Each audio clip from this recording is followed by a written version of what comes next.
Ọpẹ́ pàtàkì lọ́wọ́ bàbá wa Chief Kessington Adebutu, popularly known as Baba Ijebu, because according to the information tí ó ń reach mi, wọ́n ní during the course of Baba's birthday celebration ní Èkó hotels and suites ni wọ́n parí aáwọ̀ tó wà láàrin Ọọ̀ni àti Aláàfin.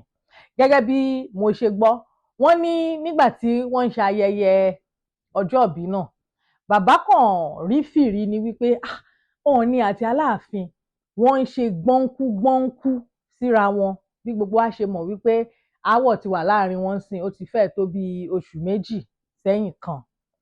Wọ́n ní ni bàbá wa wò pé eléyìí ò dáa tó, ni bàbá bá fọwọ́ tọ́ àwọn àgbààgbà Yorùbá bíi mélòó kan, ni wọ́n bá organize a very private meeting láàrin Aláàfin àti Ọọ̀ni Ilé-Ifẹ̀. Ni wọ́n bá wọn sọ̀rọ̀ wípé ẹ̀yin gẹ́gẹ́ bí àgbààgbà Yorùbá, kò dá o kó jẹ́ pé ẹ̀yin ni ẹ máa tún máa ṣe gbọ́nkú síra wọn, especially lásìkò yìí tó jẹ́ pé gbogbo wa a nílò, gbogbo ọmọ Yorùbá a nílò láti láti wà united. Oh God. Irú èmi yìí tí bá lọ sí máṣe òyìnbó, mo máa jẹ gbèsè tó 20 million wálé, ó tiẹ̀ ti dájú. Anyway, wọ́n ní ni bàbá bá wọn sọ̀rọ̀ pé ó jẹ́ kẹ́ fọwọ́sowọ́pọ̀ ní ká lè wá bí ilẹ̀ Yorùbá ṣe máa dá sí, bí ilẹ̀ Yorùbá ṣe máa tẹ̀síwájú. Kò yẹ kí ẹ̀yin méjèèjì kẹ́ máa jà.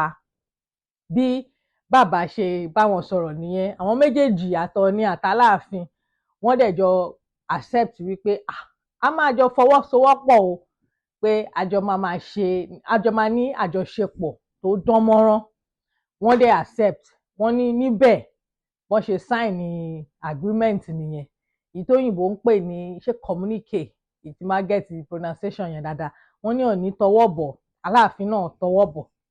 So nígbà tó wá di ọjọ́ Saturday ni Ọọ̀ni wá gbé statement jáde. It's like a joint statement ṣá, just láti calm gbogbo awuyewuye tó ń lọ. Gẹ́gẹ́ bí gbogbo wa ṣe mọ̀ wípé láti bí oṣù bíi mélòó kan sẹ́yìn tí èdè àìyedè kan ti ṣẹlẹ̀. Let me remind you, ẹ rántí pé nǹkan tá a rí ni pé ọjọ́ kan láti palace Aláàfin wọ́n kàn gbé statement kan jáde ni pé Aláàfin fún Ọọ̀ni of Ifẹ̀ ní ultimatum 48 hours láti reverse oyè tí wọ́n fún arákùnrin Dọ̀tun Taylor gẹ́gẹ́ bí ọ̀kan lọ́mọ Yorùbá land, right?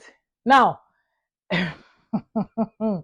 bí Aláàfin ṣe ju ọ̀rọ̀ náà síta tá a ṣe gbọ́, Ọọ̀ni ò dáhùn o. Ọọ̀ni kan, in fact statement tí spokesperson Ọọ̀ni gbé jáde ni wípé àwàdà kẹ́ríkẹ́rí ni Aláàfin ló ń dá, pé kò possible kó sọ wípé káwọn yí title yẹn padà. But later on la wá rí pé misunderstanding ni, because Mr. Dọ̀tun Taylor fúnra ara wọn ni wọ́n kọ, báwo ni mo ṣe fẹ́ sọ, ni wọ́n ṣe mistake nígbà tí wọ́n kọ post yẹn sórí Facebook, because title tí Ọọ̀ni fún wọn is actually, for those of you who don't know, title tí Ọọ̀ni fún wọn is actually ọ̀kan lọ́mọ ilẹ̀ Oòduà, kò ń ṣe ọ̀kan lọ́mọ Yorùbá land. Okay? Although bí mo dẹ̀ ṣe tún ti gbọ́ gan, even kí Aláàfin àná tó kú ni wọ́n ti already fún wọn ní title yẹn, and there was no issue. Okay? Anyway, àti wá àtẹ̀yìn, each time tí àwọn ọmọ Nàìjíríà tó bá ti wá rí Ọọ̀ni àti Aláàfin ní event, wọ́n á bẹ̀rẹ̀ sí ní àwọn yẹn kọ́ ló ń búra wọn o, dó àárín wọn lè má gún régé o, but àwọn ọmọ Nàìjíríà ló máa tepo sí, ló máa sọ pé kò lè dìde kí, kò lè di ṣe gbá, kò lè ṣàwo. Kí má tẹ̀ parọ́, ṣe rí Aláàfin yẹn, Aláàfin suffer. I think that Aláàfin is not particularly friendly, unlike the Ooni of Ife, and I'm not surprised. Aláàfin ngbà tó celebrate birthday wọn, mo rí pé Cancer ni zodiac sign wọn. Meanwhile, Ooni's zodiac sign is Libra, and tó bá ẹ̀yin tẹ́ bá mọ̀ àwọn Libra, most Libras are very friendly. This is just the simple truth. And Ooni, full of humility, Ọọ̀ni jẹ́ èèyàn kan tó jẹ́ pé oníwà ìrẹ̀lẹ̀ ni in spite of his position. Tẹ bá rí bó ṣe máa ń bá àwọn èèyàn interact, ẹ máa mọ̀ pé ẹni yìí is very vast nínú nǹkan tá à ń pè ní diplomacy. Now I don't know what he is in private, do you understand? But in public he seemed like a very amiable person. So naturally èèyàn tó bá lè máa interact pẹ̀lú àwọn èèyàn bẹ́ẹ̀ yẹn àwọn èèyàn máa ń sábà like wọn, unlike àwọn tó wọ́n jẹ́ pé bí cancer yẹn wọ́n máa ń wà somewhat emotional and sometimes they like to keep to themselves, which mo rí wípé Aláàfin is. Never mind that Aláàfin lọ sí gbogbo a lot of àwọn events, he's trying, but let me tell you Aláàfin is just trying to come out of his shells because that's not his personality, unlike Ooni of Ife. Even tó bá jókòó síbẹ̀ yẹn sí event yẹn, the way and manner tí Ooni máa fi ń kí àwọn èèyàn ẹ máa mọ̀ wípé this is a man tó jẹ́ pé naturally is very friendly. Do you understand? I'm not saying anything bad o. So over the course of ọdún oṣù bíi mélòó kan Aláàfin ti suffer kí má parọ́. Tó àwọn ọmọ Ọ̀yọ́ náà wọ́n ń ṣe tiwọn lábẹ́ o. Àgàgà bàbá wa Amoruf ló wà ní US tó máa sọ oríṣiríṣi ọ̀rọ̀ àlùfàǹṣá, but I don't want to go there right now. Tí bá rí wọn tó bá tún ṣe another video tó bá tún attack Ọọ̀ni, I will come out and say my piece too. But for now ìjà ti parí, ogun ti tán. So gbogbo ẹ̀yin tẹ́ ń gbé fídíò kiri níbi kan tí Ọọ̀ni ti fún Aláàfin ní máìkì, Aláàfin wọ́n wá fi kí ló ń pè, wọ́n fi handkerchief fi bò ẹ gbàgbé gbogbo kinní yẹn. I think that for me èmi rí yẹn bíi just nǹkan tó ní í ṣe pẹ̀lú bóyá hygiene, you understand? Àwọn kan tẹ̀ sọ pé ó yẹ k'Aláàfin máa mú microphone wọn kiri ni pé ó wà insulting. Ṣé ó ń tà láti sọ pé bóyá Ọọ̀ni lè ní disease kan ni or the other? Well, that is not it. And personally I don't care. Moreover, ní comment section àwọn videos yẹn náà ni mo rí táwọn èèyàn ń sọ wípé bí Aláàfin ṣe máa ń ṣe ní gbogbo event tí wọ́n bá lọ nìyẹn, bó ṣe máa ń fi kíní fi bo máìkì nìyẹn. So I don't have anything to say about that. Èmi ò tún lè tó bá ní pé wọ́n ti parí ogun, èmi ò kí ń ṣe ẹni tó tún máa bẹ̀rẹ̀ sí ní máa rú ogun yẹn jáde. So now essence fídíò tí mò ń ṣe yìí ni pé mo fẹ́ kí ẹ̀yin ọmọ Yorùbá mọ̀ wípé a sì ní àwọn àgbààgbà ní ilẹ̀ Yorùbá yìí torí wọ́n sì pé tí wọ́n mọ̀ nǹkan tó kàn, tí wọ́n mọ̀ wípé ìjà àti ọ̀tẹ̀ kò síbi kankan tó máa gbé wa dé bí kò ṣe pé ká fọwọ́sowọ́pọ̀ kí ilẹ̀ Yorùbá yìí kó lè move forward. Torí ìgbà míì mo máa ń rẹ́rìn táwọn èèyàn bá ń sọ pé wọ́n fẹ́ Yorùbá nation, even though mo wà part of ara àwọn tí wọ́n advocate fún nígbà kan, just for a while, maybe for a couple of weeks or so, kí n tó rí pé this thing will not work. One of the reasons tí mo dẹ̀ ṣe pull out nígbà yẹn ni pé mo rí pé mo ò fẹ́ mention any specific state pé àwọn aráàlú báyìí, but there is a particular ìlú lára àwọn tí wọ́n ń ṣe Yorùbá nation yẹn tó yẹ pé the way wọ́n ṣe máa ń sọ̀rọ̀ báyìí ẹ máa mọ̀ pé wọ́n fẹ́ kíní yẹn láti wá gàba lé gbogbo àwa Yorùbá tó kù ni. So látìgbà yẹn tí mo ti notice wípé àwọn people yìí wọ́n fẹ́ wá máa ṣọ̀gá lé wa lórí ni, èmi pull away because bí mo ṣe wà yìí, yes mo lè join ní group, but téèyàn bá fẹ́ tí má join ní group ó jẹ́ kẹ́ ẹ mọ̀ wípé ayé democracy la wà, kò kí ń ṣayé tó jẹ́ pé àwọn kan ló máa fọwọ́ lálẹ̀ fún wa. A sì ní under slave trade mọ́, a sì under Ọ̀yọ́ empire tọ́kọ́ àwọn Yorùbá kan lẹ́rú. Ọlọ́run tiẹ̀ ṣe àwọn forefathers tèmi wọn ò kó wọn lẹ́rú because Ìjẹ̀bú wọn kó àwa Ìjẹ̀bú lẹ́rú. Ẹ̀yin náà wá wò ó, ará Ìjẹ̀bú ló tún wá ń parí ìjà fún ará Ọ̀yọ́ àti ará Ilé Ifẹ̀. But àti ẹ̀dúpẹ́ tí àwọn àgbààgbà torí wọ́n sì pé wọ́n yìí wà ní ilẹ̀ Yorùbá yìí tí wọ́n lè rò wípé nǹkan tó ń ṣẹlẹ̀ yìí o kò bójúmu o, ẹ jẹ́ ká bá wọn sọ̀rọ̀ instead of kán máa fuel wàhálà yẹn lábẹ́lẹ̀ bí bàbá wa tó wà ní òdìkejì l'Ọ̀ṣun state tí mo fẹ́ dárúkọ ìlú ẹ̀ bóun ṣe ń fuel yes bàbá wa kan wà ní that particular Ọ̀ṣun state. Ṣé ó wọ́ tẹ̀ kí n tẹ̀ pé máa yẹn gan ní bàbá wa ṣá? Òun náà ó pẹ̀lú ẹni tó ń fúẹ̀lì aáwọ̀ yẹn tó wà láàrin Ọọ̀ni àti Aláàfin pẹ̀lú àwọn ìtànkítàn, ìtàn tí ẹ pé òun nìkan ló mọ bí tó ti rí tó ń sọ, ìtàn àwọn ará Lárúbáwá tó ń sọ. Anyway, wọ́n ṣàparí aáwọ̀ yẹn. Ṣùgbọ́n ṣé rí ẹ̀yin ọmọ Yorùbá kan bí tí mò ń lọ gangan leléyìí, ọ̀rọ̀ ti yín bí ìjà ni, bí ogun ni. Tó máa sọ pé wàhálà ti parí láàrin àwọn èèyàn, ẹ̀yin ò kì í fẹ́ kí wàhálà yẹn parí o, ẹ kì í fẹ́ kí ìjà yẹn parí o, bí wípé kí wàhálà yẹn ṣì continue láti máa ṣẹlẹ̀ ni. At the end of the day, wọ́n ní tí grass àti ground tí grass àti elephant tí wọ́n bá ń jà, ilẹ̀ ńlẹ̀ ló máa suffer. Àwọn méjèèjì yìí wọ́n ní ìfọ̀n, wọ́n ní èékánná. So to an extent, mélòó ni suffering tó fẹ́ suffer bí kò ń ṣe pé ẹ̀yin tẹ́ kọ̀ kóra yín jọ sórí social media yìí tẹ́ ń sọ oríṣiríṣi. Ìmí inú yín gan wọ́n lè gbé yín lọ sórí ẹjọ́ lórí ọ̀rọ̀ tó jẹ́ pé normally kò concern yín, tó jẹ́ pé tẹ́ bá fẹ́ sọ̀rọ̀ nípa ẹ̀ wisdom ló yẹ kẹ́ fi sọ.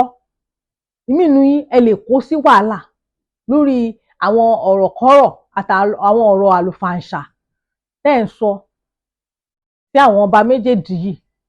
And torí ìjà dẹ̀ ti wá parí ń sìn, ṣùgbọ́n ẹ fẹ́ dẹ́kun ẹ̀, ẹ fẹ́ continue láti máa fuel ìjà yẹn kó máa lọ. That is why tó ṣe pé ẹ máa rí the meaning sí fídíò ibi tí Ọọ̀ni ti ń pàṣẹ máìkì sí Aláàfin, nǹkan tí ò necessary. Okay, wọn ò like ara wọn, àwọn méjèèjì dẹ̀ jọ jókòó, wọ́n jọ jókòó sẹ́gbẹ̀ẹ́ ara wọn at one point, wọ́n jọ dúró sẹ́gbẹ̀ẹ́ ara wọn máa sọ̀rọ̀. So well, tó máa jọ dúró ṣé yọ̀lọ́yọ̀ ló tò wọ́n síbẹ̀ ni? Wọ́n tó máa tẹ̀ tò wọ́n síbẹ̀ nǹkan. Ẹ kàn máa fuel unnecessary controversy. Nǹkan tó yẹ ká ń parí láàrin ara wọn. Bí mo tẹ̀ ṣe sọ, Aláàfin yẹn ó ti suffer o, kí n má parọ́ o. Aláàfin yẹn ti suffer, but the thing is talari bá wí, àwọn náà ni mo blame, because normally irú statement bẹ́ẹ̀ yẹn kò yẹ kó gbé jáde sínú media pé ẹ ń fún èèyàn kan ní 48 hours. Mi understand. Even God sef, tá bá ní ká sọ̀rọ̀ yìí ká tún ṣà, nílẹ̀ Yorùbá yìí kò sọ́ba kankan tó senior anybody mọ́. Ayé àtijọ́ mo máa ń sọ pé agbára tí Aláàfin fẹ́ yìí máa lò láyé ìsìn, agbára pre-colonial era ni. Because at one point gbogbo wa la mọ̀ wípé Ọ̀yọ́ kó àwọn ìlú kan lẹ́rú tó jẹ́ pé wọ́n wá ń gba ìṣákọ́lẹ̀ lọ́wọ́ wọn.